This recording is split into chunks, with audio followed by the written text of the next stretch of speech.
Čia Energy Digest, tinklalaidė, kurioje apžvelgiame, kas geresnio pastarąją savaitę įvyko mūsų energetikos sektoriuje. Baigėsi 11 2021 metų savaitė.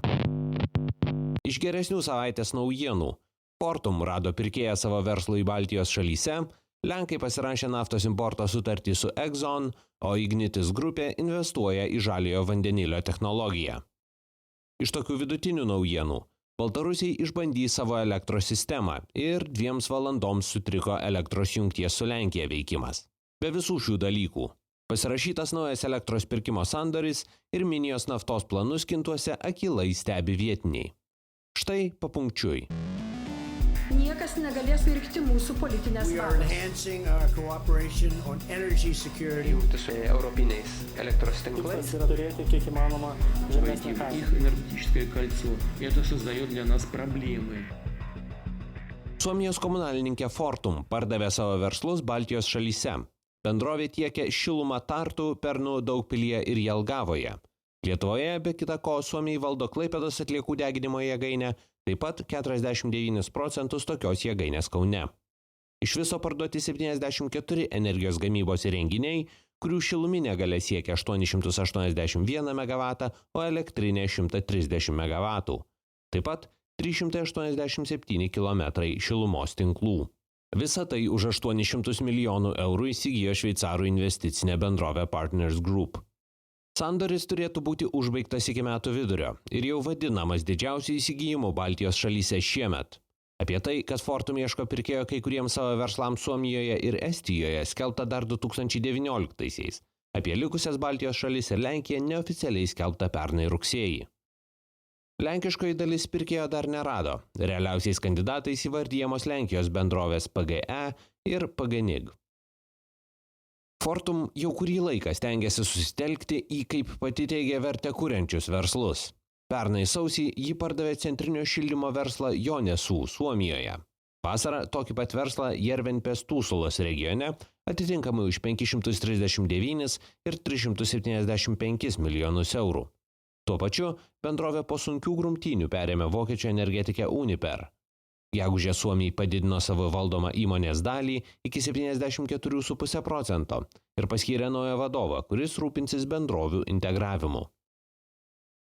Fortum šilumos tiekimo verslus parduoda jau paruoštus žaliajam kursui. Tuo tarpu Uniper valdo 34 gigavatus galios pačių įvairiausių rūšių jėgainių. Didelę dalį jų sudaro itin taršios, rusvoje ir įprastą anglį deginančios jėgainės Vokietijoje, Jungtinėje karalystėje ir Švedijoje. Taip pat reikšminga dujinių jėgainių flotilė. Uniper taip pat yra gausi rusiškų dujų importuotoja ir elektros gamintoja Rusijoje. Baltarusija pranešė balandžio 5-11 dienomis atliksianti savo energetinės sistemos bandymus. Tai reiškia, kad savaitę bus atjungtos 4 Lietuvos ir Baltarusijos elektros linijos. Prašoma, kad Litgrid ir kitų Baltijos šalių perdavimo sistemų operatoriai siūlomą planą įvertintų iki kovo 26 dienos.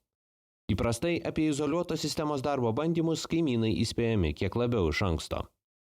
Elektros sistemos bandymai bus vykdomi siekiant įvertinti Baltarusijos sistemos patikimumą, atsižvelgiant į planuojamą Baltijos šalių elektros sistemų išėjimą iš IPS-UPS sistemos ir numatomą Baltarusijos atominės elektrinės eksploatacijos pradžią.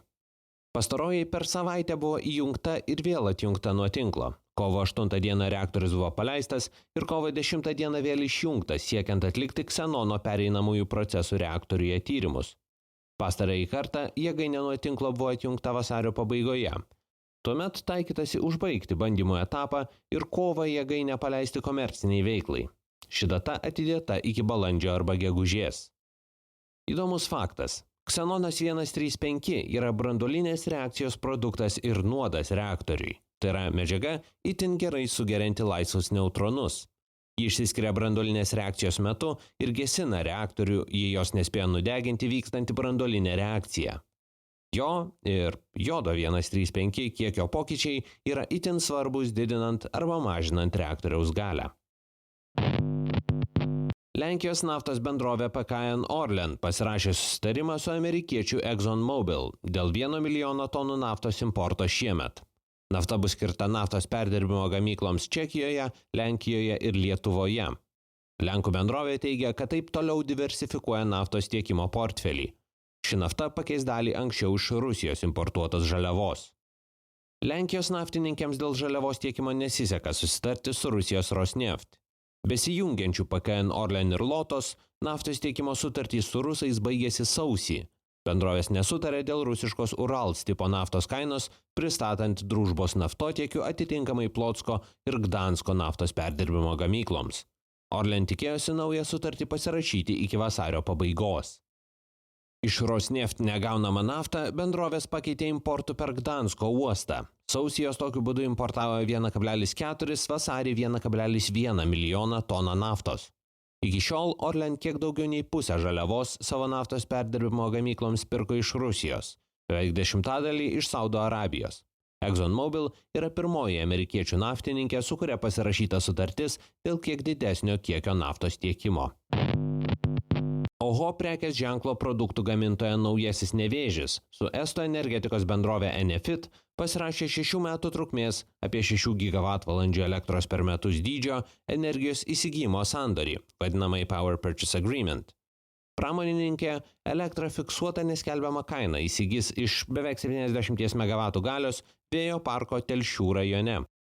Pastarąjį vysto E-energija, sukuria 10 metų trukmės visos pagamintos energijos elektros supirkimo sandorį yra sudariusi ST Energija, pirminė Enefit bendrovė.